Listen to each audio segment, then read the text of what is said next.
Hello friends, this is विकास। हमने previous video में जाना था कि फिजिक्स क्या है। अब हम जानेंगे बायोलॉजी के बारे में। ओके, सो देखते हैं बायोलॉजी।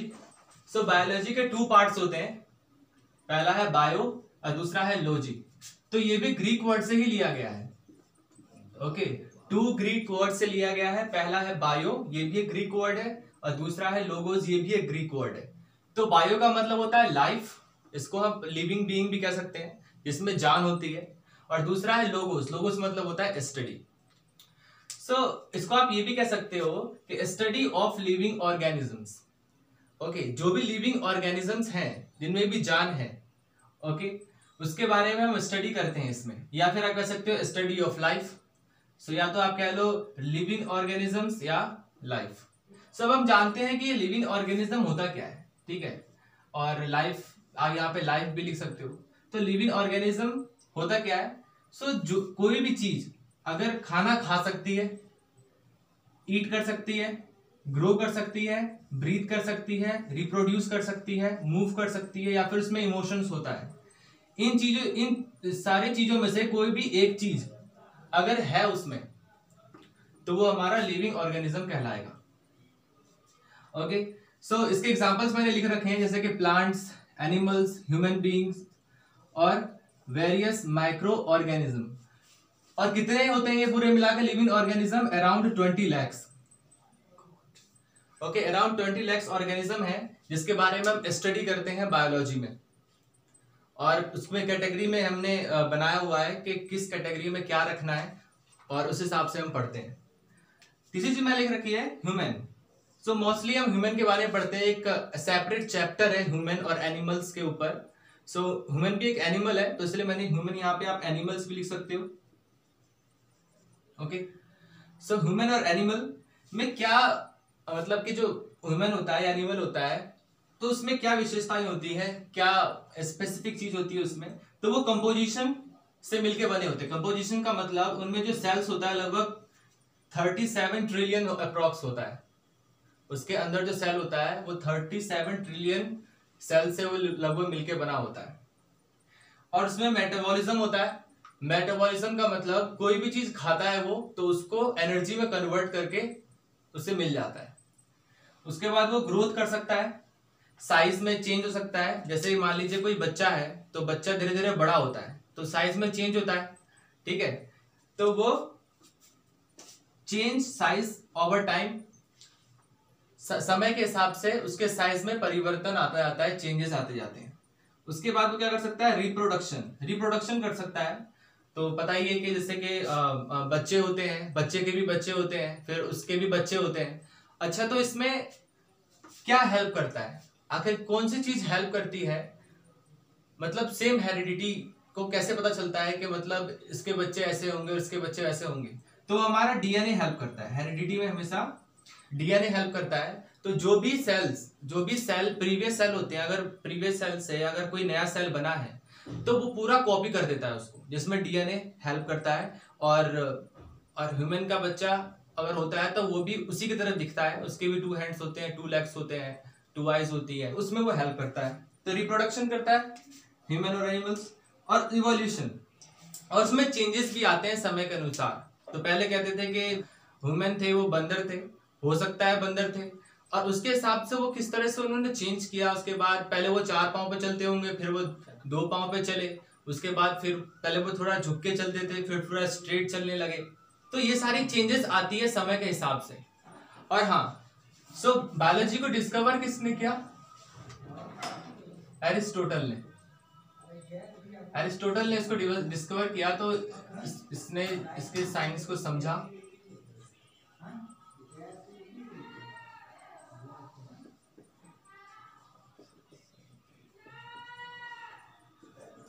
ओके, इसने इसके साइंस को समझा और इसके बारे में पता लगाया और लोगों को इसके बारे में समझाया। तो अभी हमने समझा था बायोलॉजी के बारे में। मैंने बताया था कि एरिस्टोटल जो है वो बायोलॉजी के जनक है, बायोलॉजी का डिस्कवर उन्होंने किया था। तो अब एरिस्टोटल जो है वो कहते हैं कि जितने भी लिविंग ऑर्गेनिजम्स हैं वो 3 जगहों पे रहते हैं। मेनली उन्होंने कहा था 3 जगहों पे रहते हैं। पहला है लैंड पे, दूसरा वाटर पे, और थर्ड एयर में रहते हैं। सो जो लैंड पे रहते हैं वो कौन हो सकते हैं? हो सकते हैं डियर, लायन, ह्यूमन, ये सारे हो सकते हैं। और जो वाटर में रह सकते हैं वो हो सकते हैं fish, all kind of fish. और लिख देता हूं मैं, और जो एयर में रहते हैं वो हो सकते हैं birds, all kind of. Okay, तो उन्होंने 3 कैटेगरीज में इसको बताया था कि जितने भी लिविंग ऑर्गेनिजम्स हैं वो 3 जगहों पे रहते हैं। पहला है लैंड, दूसरा है वाटर और थर्ड एयर। तो उन्होंने इस तरीके से इसको कैटेगराइज किया था। पर जितने भी साइंटिस्ट थे उनको कंफ्यूजन हो रही थी ये समझने में क्या ये सही में सिमिलैरिटीज रखते हैं जो हम इसको एक ही कैटेगरी में डालें। जैसे अगर हम बात करें लायन की, तो लायन और ह्यूमन में क्या सिमिलैरिटीज है? क्या पूरा सिमिलैरिटीज आते हैं ह्यूमन और लायन में? अगर हम बात करें डियर और लायन की, सो डियर जो है वो वेजिटेरियन होता है और लायन फ्लैश खाता है ना? तो इसमें सिमिलैरिटीज कैसे हो सकती है? और अगर ह्यूमन की बात करें, ह्यूमन तो दोनों को खाता है, फ्लैश भी खाता है और वेजिटेरियन भी है ना? तो इसीलिए साइंटिस्ट को कंफ्यूजन हुआ कि आखिर कैसे, जो एरिस्टोटल ने कहा था ये तो सच नहीं हो सकता। तो उसके बाद एक साइंटिस्ट थे, बायोलॉजिस्ट, जिनका नाम था हमारा R.H. वाइटेकर। सो R.H. वाइटेकर 1959 में उन्होंने इसको 5 कैटेगरीज में डिवाइड किया, जिसका हम नाम देते हैं 5 किंगडम्स। तो आप इसको पढ़ोगे, आप जब जैसे जैसे क्लास में आगे बढ़ोगे तो ये जरूर पढ़ोगे आप 5 किंगडम्स। तो किसने दिया था? R.H. वाइटेकर ने 1959 में। और उसमें क्या आता है? पहला हमारा आता है एनिमल, एनिमल में से लायन, ह्यूमन, कॉ, डियर, etc। उसके बाद है प्लांट्स, प्लांट्स में हर्ब, श्रब्स, ट्री, क्लिम्बर्स और क्रीपर्स। ओके, फंजाई में आता है या फंगी भी कहते हैं कुछ लोग, तो उसमें आता है rust, yeast, puff balls, truffles और मॉल्ड्स। उसके बाद प्रोटिस्ट में आता है हमारा एल्गई, अमीबा, डायटोम्स, etc। इसके बाद मोनरा में आता है हमारा ई कॉली, हेलियोबैक्टर और हे बेलेसीज, etc। तो ये 5 टाइप्स जो हैं वो R.H. वाइटेकर कहते हैं कि इसके 5 टाइप्स में अगर हम इसको कैटेगराइज करें तो हम आसानी से पता लगा सकते हैं कि कौन सा लिविंग ऑर्गेनिज्म किस जगह पे रखा जाना चाहिए। ओके, तो ये मेनली, और इसको मतलब कि वास्टली जो है इसको अडॉप्ट किया गया, जितने भी बायोलॉजिस्ट थे इसको समझा कि हाँ ये सही है, इसके हिसाब से बहुत ज्यादा कन्वीनियंट हो गए वो कैटेगराइज करने में किसी भी लिविंग ऑर्गेनिजम्स को। तो सबसे ज्यादा कंफ्यूजन होती है प्रोटेस्ट और मोनरा है, क्योंकि बहुत लोगों ने नाम भी नहीं सुना होगा प्रोटेस्ट और मोनरा, जिससे मैंने इसको डिफाइन कर दिया है। तो जो प्रोटेस्ट करता मैं प्रोटिस्ट। जो प्रोटिस्ट है उसमें एनिमल, प्लांट और फंगी लाइक स्ट्रक्चर के ऑर्गेनिजम्स होते हैं।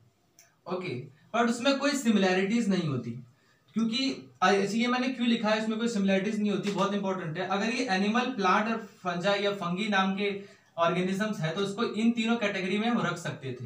तो इन तीनों कैटेगरी में ना रख के हमने इसका एक अलग ग्रुप बना दिया। रीजन क्यों बना दिया? क्योंकि ये एक दूसरे से अलग थे, मतलब इसका जो कैटेगरी था इस कैटेगरी से अलग था, और इसका कैटेगरी इस कैटेगरी से अलग था, और इसीलिए इनको हमने अलग ग्रुप में रखा है, अलग किंगडम में रखा है।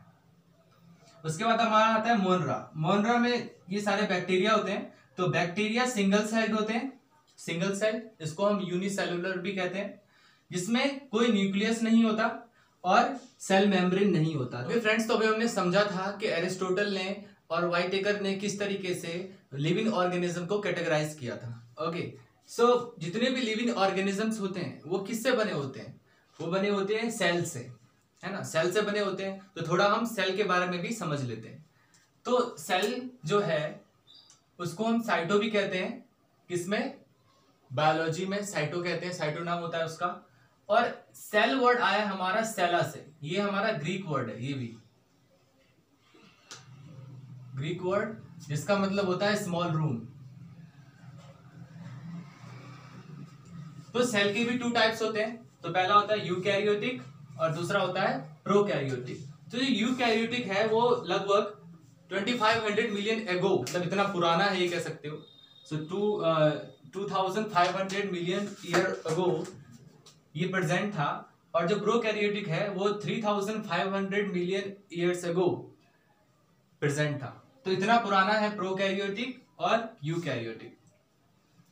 उसके बाद जो यूकैरियोटिक है उसमें ये भी एक सेल है, एक टाइप का सेल है। तो इसमें जो मेन ऑर्गेनल्स हैं वो कौन कौन से हैं? तो पहला हमारा सेल मेम्ब्रेन जो सेल को कवर करके रखता है, उसके बाद है मिटोकॉन्ड्रिया, और तीसरा है हमारा साइटोप्लाज्म, और चौथा हमारा न्यूक्लियस। इसके बारे में भी बताऊंगा थोड़ी देर में क्या है ये। और जो हमारा प्रोकैरियोटिक है उसमें मेन जो ऑर्गेनल्स होते हैं वो होते हैं साइटोप्लाज्म, और दूसरा होता है क्रोमोसोम्स। अब जो हमारा यूकैरियोटिक है उसके भी टू टाइप्स होते हैं। पहला होता है यूनिसेलुलर और दूसरा होता है मल्टीसेलुलर। मल्टीसेलुलर के भी टू टाइप्स होते हैं। पहला होता है जिसमें सेल वॉल प्रेजेंट होता है, और दूसरा होता है जिसमें सेल वॉल एब्सेंट होता है। अब जिसमें सेल वॉल प्रेजेंट होता है उसके भी टू टाइप्स होते हैं। पहला होता है ऑटोट्रॉफ्स और दूसरा होता है हेटेरोट्रॉफ्स। ओके, जो ऑटोट्रॉफ्स होता है उसमें क्या आते हैं? उसमें आते हैं हमारे प्लांट्स, ओके, जो खुद खाना बनाते हैं। और जो हेटेरोट्रॉफ्स होता है उसमें आते हैं हमारे animals. Okay, so I think इसमें कोई कंफ्यूजन नहीं होगी। सो नेक्स्ट समझेंगे और थोड़ा इसके बारे में। तो सबसे पहले जो सेल है, सेल के बारे में समझते हैं। जो सेल डिस्कवर किया था वो थे रॉबर्ट हुक, जिन्होंने किया था 1665 में। एक डेड सेल को लिया था और उसके ऊपर उन्होंने रिसर्च किया और पता लगाया कि उसके अंदर क्या क्या है। वो पहले साइंटिस्ट थे जिन्होंने पता लगाया कि सेल से मिलके कोई भी ऑर्गेनिज्म बनता है, और उसका जो स्मॉलेस्ट यूनिट होता है वो होता है सेल। और उसके बाद आए Antonie van Leeuwenhoek, जिन्होंने 1674 में लाइव सेल को रिसर्च किया, ठीक है, एक लिविंग सेल को। क्योंकि रॉबर्ट हुक जो थे उन्होंने डेड सेल को देखा, लिविंग सेल को नहीं देखा था, मरा हुआ सेल था वो। और जो एंटोनी थे उन्होंने लाइव सेल को डिस्कवर किया, लाइव सेल के बारे में पढ़ा 1674 को। तो आप इस तरीके से इसको डिस्टिंग्विश कर सकते हो कि लाइव सेल और डेड सेल पे किसने रिसर्च किया और कौन उसके जनक है, ये भी कह सकते हो। उसके बाद दो पार्ट में हम सेल को डिवाइड कर सकते हैं साइज के हिसाब से। पहला है स्मॉलेस्ट सेल। स्मॉलेस्ट सेल जो होता है, सबसे छोटा स्मॉलेस्ट सेल, वो होता है 10 माइक्रोमीटर का। और जो लार्जेस्ट सेल होता है वो होता है ऑस्ट्रिच के एग का, जो कि होता है 70 mm मल्टीप्लाई 130 mm। जो सेल है वो लगभग 3.8 मिलियन ईयर्स अगो, मतलब इतना ओल्ड है वो। एक सेल जो है इतना ओल्ड है। तो सेल कब आया था? जब हमारी धरती बनके बिल्कुल तैयार हो चुकी थी और किसी भी लिविंग ऑर्गेनिजम्स के लिए रहने का बिल्कुल वातावरण बन गया था, एनवायरनमेंट बन गया था। उसके बाद हमारा सेल जो है वो ऑरिजिनेट हुआ था। उसके बाद सेल ऑर्गेनिल, जितने भी सेल ऑर्गेनिल्स हैं, मतलब एक सेल में इतना बड़ा सेल है, मान लीजिए ये सेल है, इसके अंदर जितने भी ऑर्गेनिल्स हैं, कौन कौन से? ये सारे ऑर्गेनिल्स हैं। और मैंने ये मेन लिख रखे हैं, हो सकता है एक दो छूट भी गया। तो ये जो मेन है इसके बारे में हम पता करते हैं कि किसका क्या काम है। तो पहला जो हमारा ऑर्गेनल है वो है सेल मेम्ब्रेन। तो सेल मेम्ब्रेन एक गेट कीपर का काम करता है। मतलब अगर कोई भी सेल के अंदर आना चाहता है तो उसको पहले देखता है कि वो उसका आना सही है कि नहीं सही है। मतलब अंदर आने के बाद वो किसी की हेल्प करेगा कि उसको वो खराब करेगा, और देख रेख करता है कि सेल में कौन आ रहा है कौन जा रहा है। इसके बाद है साइटोप्लाज्म। साइटोप्लाज्म, उसके अंदर जितने भी रिएक्शन होते हैं, मतलब मान लीजिए कि बहुत सारी चीजें आ गई, ऑक्सीजन आ गया, हमारा एनर्जी आ गया, और उसके बाद रिएक्शन कैसे करना है, तो वो रिएक्शन का प्लेस कौन देता है? सेल में। और हेल्प कौन करता है? साइटोप्लाज्म। साइटोप्लाज्म सेल के अंदर रिएक्शन करने में मदद करता है। उसके बाद हमारा है डीएनए। डीएनए क्या होता है हमारा? डीऑक्सीराइबो न्यूक्लिक एसिड, इसका ये फुल फॉर्म है। और ये क्या करता है? इंस्ट्रक्ट करता है, मतलब जितने भी हमारे ऑर्गेनल्स हैं उनको इंस्ट्रक्ट करता है कि किस तरीके से उनको काम करना है। ओके, उसके बाद हमारा न्यूक्लियस। न्यूक्लियस क्या करता है? जितनी भी एक्टिविटीज होती है उसको मॉनिटर करता है। मतलब सेल के अंदर जितनी भी एक्टिविटीज होती है उसको वो मॉनिटर करता है कि सारी एक्टिविटीज सही प्रॉपर वे में हो रही है। अगर नहीं होती तो उसको वो डिटेक्ट करता है। उसके बाद है क्रोमोसोम्स। तो क्रोमोसोम क्या करता है कि जितने भी डीएनए कॉपी होती है, ठीक है, जितने भी डीएनए बनाई जाती है उसको देखता है कि सही से बना है कि नहीं बना है, ठीक है। तो अगर मान लीजिए एक सेल से अगर 2 सेल बना है तो उसमें उसकी जितनी भी रेप्लिकेशन होगी एक जैसी होगी, है ना। तो वो चेक करता है कि दोनों की रेप्लिकेशन एक जैसी है कि नहीं है। ओके, उसके बाद आता है हमारा वैक्यूल। वैक्यूल 2 टाइप्स के होते हैं, पहला होता है एनिमल और दूसरा होता है प्लांट्स। तो जो एनिमल के अंदर जो वैक्यूल्स होते हैं वो क्या करते हैं, जो वेस्ट मटेरियल्स होते हैं सेल के अंदर उसको बाहर निकालने में मदद करते हैं। और जो प्लांट्स के अंदर वैक्यूल्स होते हैं वो वाटर बैलेंस से मदद करते हैं कि प्लांट्स में कितना वाटर है, कहीं कम तो नहीं है, कहीं ज्यादा तो नहीं है, उसको वो बैलेंस करते हैं। ओके, सो ऑलमोस्ट मैंने जितने भी इंट्रोडक्शन में होना चाहिए, जितना पता होना चाहिए, मैंने वो सारा कवर करने की कोशिश की है। और बायोलॉजी में इतना ही। अब हम नेक्स्ट वीडियो में देखेंगे कि क्या बताना है। तब तक के लिए thank you, goodbye, have a nice.